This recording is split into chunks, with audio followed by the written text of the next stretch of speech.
Assalamualaikum warahmatullahi wabarakatuh. Kami dari kelompok 5 akan mempresentasikan hasil diskusi kami dengan topik teori kontemporer.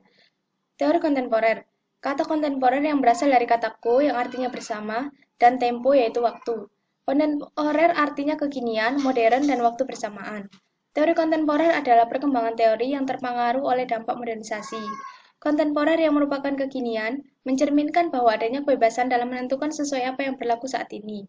Teori kontemporer adalah suatu hal modern, populer yang terjadi dan berlangsung hingga sekarang dan berkaitan dengan saat ini. Teori multiple intelligence adalah teori kecerdasan yang membedakan kecerdasan pada hal-hal yang lebih spesifik sebagai kemampuan umum, sehingga kecerdasan ini lebih mengarah pada penerapan model linguistik dan penilaian menuju modalitas logika matematis. Penerapan multiple intelligence dalam pendidikan sebagai strategi kegiatan belajar mengajar dalam mengembangkan pembelajaran inovatif dan efektif untuk mengoptimalkan potensi siswa. Pentingnya penerapan teori multiple intelligence di pengetahuan pendidikan adalah sebagai alat motivasi guru dalam membantu siswa untuk belajar. Semua siswa memiliki potensi dalam meningkatkan belajar dan berkembang secara profesional, dan multiple intelligence membuat belajar lebih menarik dan menciptakan hal baru dalam penciptaan suasana kelas yang kondusif dan peduli perbedaan individu dalam pembelajaran. Di sini saya akan menjelaskan mengenai pilar-pilar belajar. UNESCO mengemukakan bahwa terdapat 4 pilar belajar, yaitu yang pertama adalah learning to know. Learning to know merupakan proses pembelajaran yang dimana siswa bukan hanya mengetahui pengetahuan saja, melainkan juga menguasai teknik dalam menemukan pengetahuan tersebut. Learning to know ini bukan hanya mengajarkan mengenai pentingnya pengetahuan, tetapi juga mengajarkan bahwa individu harus memahami apa yang terdapat di lingkungannya. Individu belajar bukan hanya saat di sekolah saja, tetapi belajar juga dapat dilakukan melalui interaksi dengan lingkungannya. Belajar tidak hanya dinilai dari segi hasilnya saja, melainkan juga dari proses belajar anak tersebut dalam memperoleh pengetahuan. Maksudnya, bukan hanya mengetahui materi sebanyak-banyaknya, mengingat dan menyimpan materi tersebut. Namun, yang diperlukan di sini adalah kemampuan dalam memahami makna dari materi yang telah diterimanya. Yang kedua adalah learning to do, yaitu mengarahkan siswa agar mampu melakukan aktivitas-aktivitas yang dapat menambah pengalaman belajarnya serta meningkatkan interaksinya dengan lingkungan sekitar, sehingga siswa tersebut mampu membentuk pemahaman dan pengetahuan mengenai dunia. Learning to do menekankan terhadap pentingnya interaksi serta bertindak, di mana siswa belajar untuk menerapkan ilmu yang didapatkannya dalam memecahkan permasalahan-permasalahan yang terjadi di lingkungan sekitarnya melalui tindakan-tindakan yang nyata. Learning to do membekali individu untuk tidak hanya sekedar mengetahui, namun juga lebih terampil dalam mengerjakan sesuatu sehingga dapat menghasilkan sesuatu yang bermanfaat bagi kehidupannya. Yang ketiga adalah learning to live together, yaitu membekali siswa dengan kemampuan hidup bersama orang lain dengan penuh toleransi. Dengan kemampuan yang dimiliki oleh setiap individu sebagai hasil dari proses pembelajaran tersebut, dapat dijadikan bekal untuk mampu menempatkan diri sekaligus berperan dalam lingkungannya. Selanjutnya, yang terakhir adalah learning to be, diartikan sebagai proses pemahaman terhadap jati diri individu tersebut. Hal ini dimaksudkan untuk mendidik dan melatih individu agar dapat menjadi pribadi yang mandiri serta dapat mewujudkan apa yang dicita-citakannya. Learning to be sangat erat hubungannya dengan bakat, minat, perkembangan fisik, serta kondisi lingkungan. Proses belajar harus mengarahkan siswa pada penemuan jati dirinya sehingga dapat memiliki pedoman yang kuat dalam bertindak. Kemudian saya akan menjelaskan tentang teori konektivitas learning. Konektivitas ini diajarkan sebagai teori pembelajaran untuk era digital, pembelajaran sosial yang berjejaring.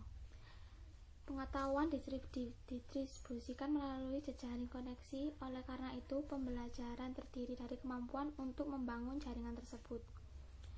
Poin pertama dalam teori ini yaitu individu.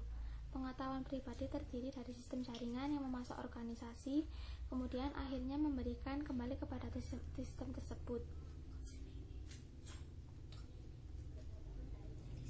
Teori ini mencirikan pertama pandangan interpersonal terhadap pembelajaran.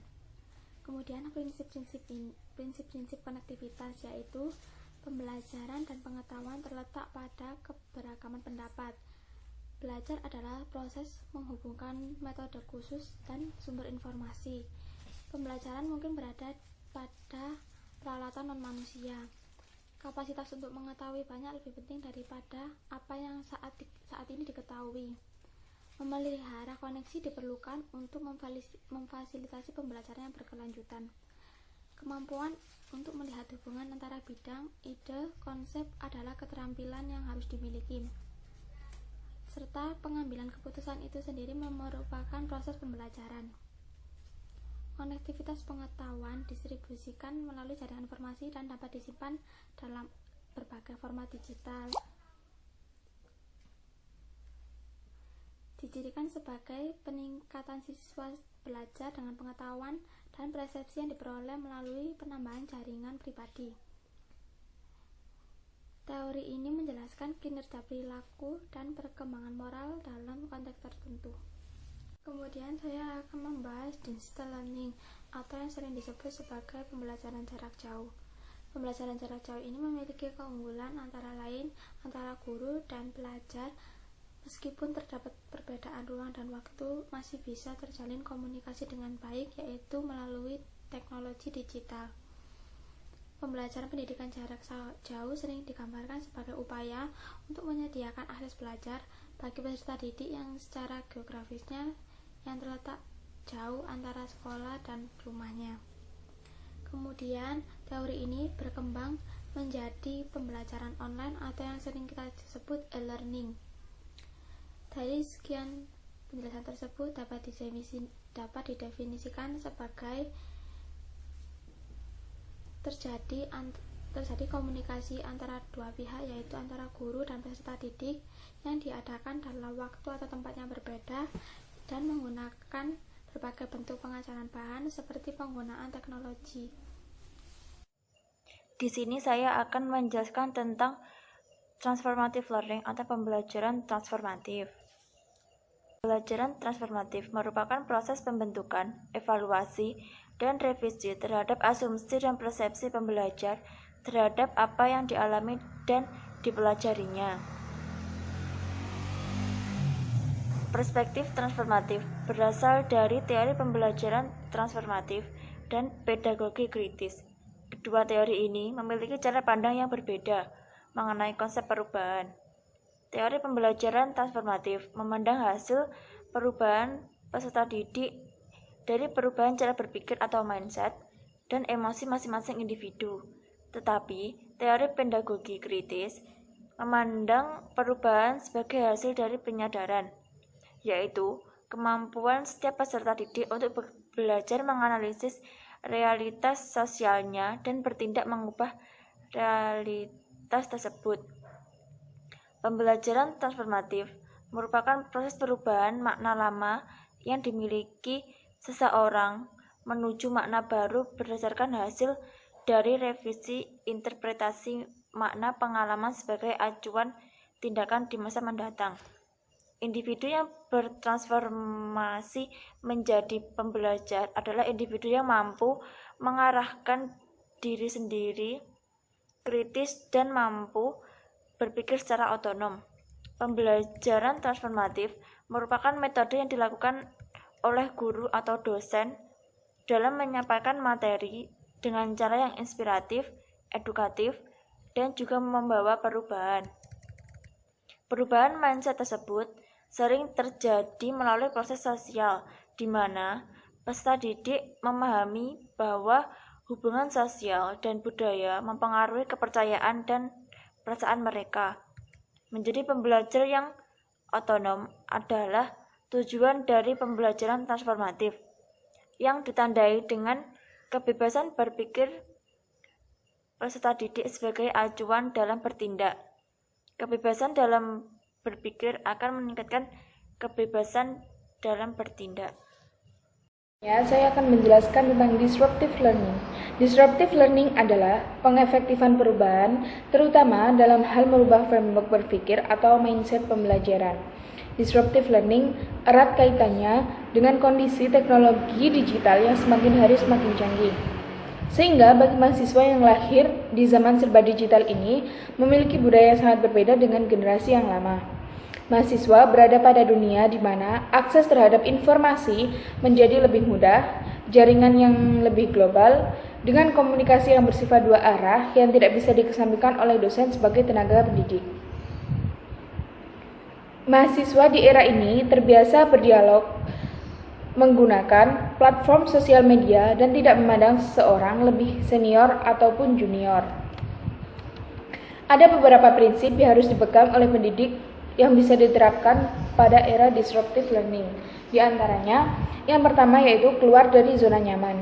Pendidik bisa menerapkan pola ajar dengan bentuk student-centered learning dan remote learning pada aktivitas mengajar. Yang kedua, bekerja dengan target dan capaian yang jelas. Pendidik bisa memberikan materi atau tugas yang esensial dengan tujuan yang clear dan bisa ditangkap dengan baik oleh mahasiswa. Selanjutnya, fokus memberikan aktivitas yang bermakna dan berdampak.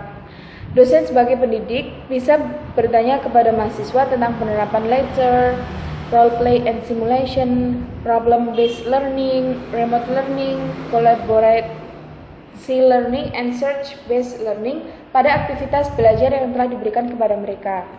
Yang terakhir yaitu menerima dan memberikan feedback berkualitas. Pendidik bisa mengajak mahasiswa untuk membuat refleksi dan memberikan masukan atau saran kepada dosen untuk mengembangkan teknik pendidikan yang lebih baik untuk kedepannya. Selain itu, dosen juga harus membiasakan memberikan feedback atas tugas-tugas mahasiswa agar mereka tahu di titik mana mereka harus memperbaiki kesalahan dan mempertahankan hal yang sudah bagus. Demikian presentasinya. Terima kasih.